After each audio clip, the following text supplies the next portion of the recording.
Hey everyone, and welcome back to the Deep Dive. Today, we're really getting into something that's, well, it's changing things fast, isn't it? Conversational AI. Mm-hmm. Tools like ChatGPT especially, I mean, they're popping up everywhere, how we find information, how we make decisions, solve problems day to day, work, study, just general curiosity. It is quite the shift. It really is. But here's the interesting bit, something our deep dive into the sources really hammered home. Mm, The power isn't just in the tech itself, which is, incredible. right. It's really about how you use it, how you wield that power. That interaction piece is key. Exactly. Yeah. So that's why this deep dive, we're framing it as your practical guide. We want to help you navigate ChatGPT smartly, strategically. Yeah, unlock its potential. Our mission basically is to show you how. We found users who really get these key interaction patterns. They turn the AI from just like a chatbot into a real thinking partner. Becomes collaborative. Yeah. Less about the tech specs, more about mastering this new way of communicating. Doesn't matter if it's for school, for your job, or, getting creative. Mm-hmm. So we've pulled these insights from some pretty comprehensive material, all focused on that strategic user side. The human element. The human element, that's it. The core idea we're going to explore is that you, the listener, the user, you're the architect. You design the effective interaction. Absolutely. We'll walk through structuring things for good responses, fitting it into how you already work, and crucially, knowing its limits, making informed choices. That last part's vital. Okay, so let's unpack that first bit. Yeah. The power of ChatGPT. It's tempting to just look at the AI model. That's the shiny object. Yeah, but our sources kept pointing back to us, the users, saying the real power isn't just the model, it's your knack for designing good prompts. That's where the magic really kicks in. Your input shapes everything. It is fascinating, isn't it, how fundamental that user role is? It's not just, typing something. Right. Which brings us straight to, well, the first big principle we saw again and again in the research. Define your objective. Clearly. Like, really clearly. We've all done it right. Typed in something vague like, tell me about innovation. Oh, yeah. And then you get that generic wall of text. Exactly. And you sigh. Right. And the sources emphasize this isn't just good practice. It's about understanding how much the AI relies on your instruction to avoid just giving you the most common, often least helpful stuff. Okay, so be specific. Very specific. Contrast that vague, tell me about innovation with something strategic like draft an academic article, say 300 words, on open innovation in Latin American SMEs and give me a Colombian example. Wow. Okay. Big difference. Huge difference. And it's not just about saving time later. Our analysis showed that users spending maybe an extra minute refining that objective up front, they saw something like a 70% drop in how many times they had to ask it to revise. 70%, just from clarifying the goal. Yeah. That upfront thinking pays off massively because the more precise you are, the better the AI can narrow its internal search and pull out genuinely relevant, high-quality info instead of just generic filler. That precision point, it really lands. I think, yeah, like you said, we've all felt the pain of those vague prompts. We learn the hard way sometimes. Definitely. It really shows how much our input matters. Mm-hmm. Okay, so we know what we want. The next step, based on the research, is context. Giving the AI the right context. Why is that so critical? What kind of details help? That's a great point. Sure. Context is, well, it's the bedrock for getting that precise output you want. Okay. Think of it like this. When you give ChatGPT a clear objective and context, you're helping it prime its enormous knowledge base. You're putting up guardrails, Guiding it. Exactly. Right. So this means including specifics like what role are you playing? Are you a teacher, a student, maybe an entrepreneur, a researcher? Right, your perspective. Your perspective, and then what level of complexity do you need? Basic, intermediate. Are you looking for expert level detail? Makes sense. And the style. Is it formal, academic, technical, or maybe just, casual and colloquial? Gotcha. So an example might be. Well, just asking for a summary on leadership is okay, but it's way less effective than specifying, okay, I am a university professor. I need an academic summary on transformational leadership, and make sure to include citations from recognized authors. Ah, okay. That's much clearer. Instantly, the AI knows who you are, your purpose, the rigor you need, the style. It leads to a much, much more tailored and useful result. It's like asking a librarian for, I don't know, a book on history versus that new biography on Cleopatra, focusing on her political moves. Right, the specifics get you what you actually need. Exactly. The more precise you are, the faster the AI can sift through everything it knows and give you the good stuff. Okay, so if we connect this all up, clear, objective, rich context. Yeah. It feels like using smart structures for the prompts themselves is the next logical step. Our sources suggested this isn't just nice to have, it's a real game changer. Why are structures so effective? They really are a game changer. It's because these structures, they give the AI an explicit kind of template for how to respond. Like a blueprint. Exactly like a blueprint. Instead of just hoping it figures out what you mean from a block of text, you're giving it clear slots to fill in. This came through really strongly in the material we reviewed. There's one structure that's super useful, easy to remember. Yeah. Act as this role. Help me to do this objective. I need this format with this focus on this topic. Okay, act as, help me to, I need, Oh, with focus on. that's practical. It really is. It just cuts down misinterpretation hugely, improves the relevance, the quality, everything. Can you give a more complex example, maybe? Sure. Let's take an advanced scenario. Yeah. Imagine you need help with academic work. You could prompt, act as a knowledge management researcher. Okay, there's the role. Right. Help me build the theoretical framework for a thesis. That's the objective. Okay. On collective intelligence in open innovation communities. Yeah. And that's the focus and topic. See how structured that is? Yeah, that's incredibly precise. It tells the AI exactly what hat to wear and what job to do. Precisely. It's not just asking a question. You're laying out the entire plan for the AI to follow. Okay, so you've done the hard work, clear goal, good context, maybe even a structure. ChatGPT gives you something back.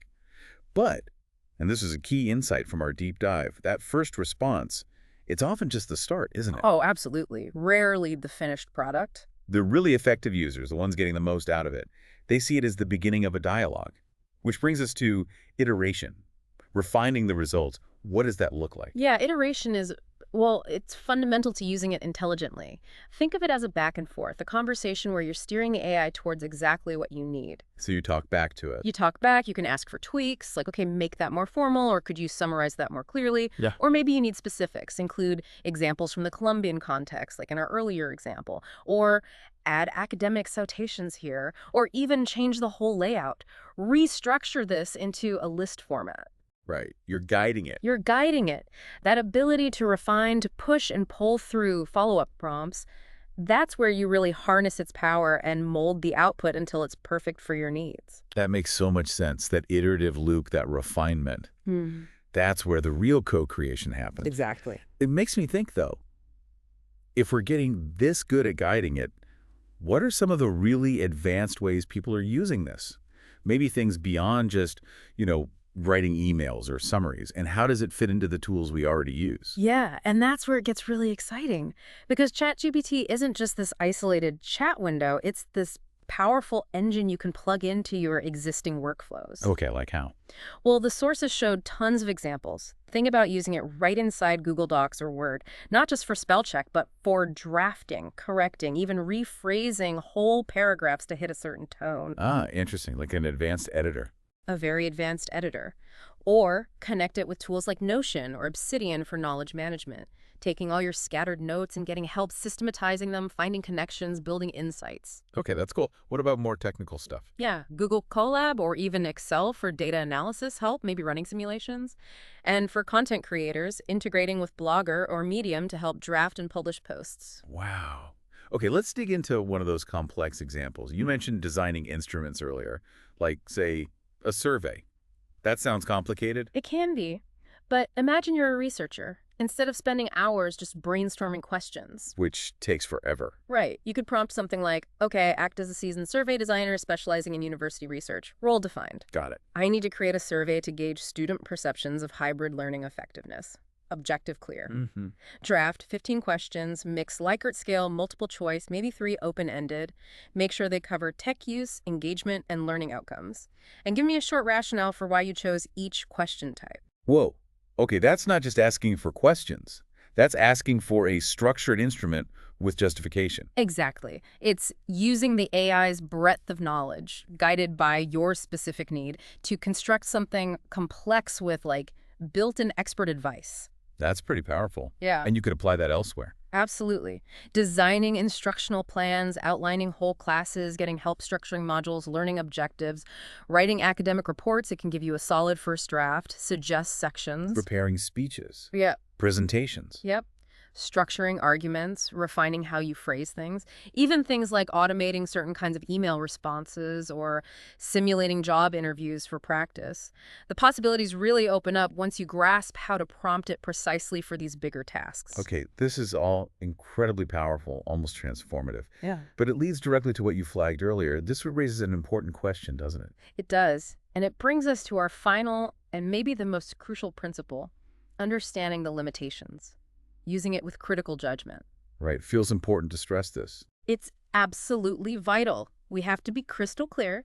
ChatGPT is not infallible. It's not perfect. But it makes mistakes. It can and it does. It can generate factual errors. It might miss sources or even build an argument that sounds plausible but is actually incorrect, especially if you're not supervising the output. So what do we do about that? What are the essential actions for us users? Okay, number one, verify the data. Always. Anything it gives you that's factual, check it against reliable sources. Don't just trust it blindly. Never trust it blindly. Number two, avoid depending exclusively on its responses. It's a tool to augment your intelligence, not replace it. You're still in the driver's seat. Right. It's an assistant. A powerful assistant, yes. And number three, critically, always reflect on and edit what it produces. Read it through. Does it make sense? Is it accurate? Is it really saying what you want it to say? The ultimate intelligence, the responsibility, that still rests with you, the user. That's such a crucial takeaway. Augment, don't replace. Verify, reflect, edit. Couldn't say it better. So let's try and wrap this up. What does all this mean for you listening right now? I think our deep dives today really shows that using ChatGPT intelligently, it's actually less about the AI's raw power, isn't it? Much less. It's much more about your skills, your strategic interaction, your AI literacy, you could say. That's the core message. It really boils down to asking good questions, give me the context it needs, and then that critical review of the answers. Those are the practices that truly boost your thinking, your creativity, your productivity. That's absolutely right. You know, we live in this world just flooded with information. Being able to ask well, as you put it, that becomes a really key competence. A superpower almost. Kind of. And when you use it thoughtfully, strategically, critically, ChatGPT genuinely transforms into this powerful ally for pretty much any professional navigating, the complexities of the 21st century.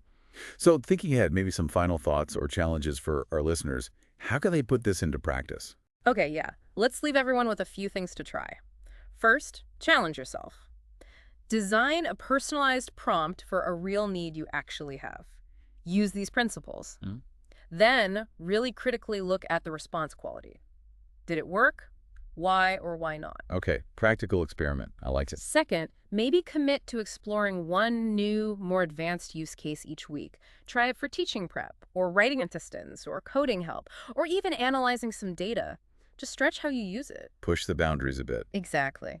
Third, actively think about how you can weave it into your daily workflow. Could it be your personal tutor on a new topic, an editor for your reports, a simulator for practicing difficult conversations? Make it a regular tool. Make it a regular integrated tool. And finally, maybe think bigger picture. How can you help others learn to use it wisely with that critical judgment we talked about? Promote both critical thinking and ethical use in your own teams, your own circles. That's a great challenge. Be the architect, iterate, integrate, verify, and maybe even teach. Lots to think about. Definitely. It's an ongoing process of learning and adapting.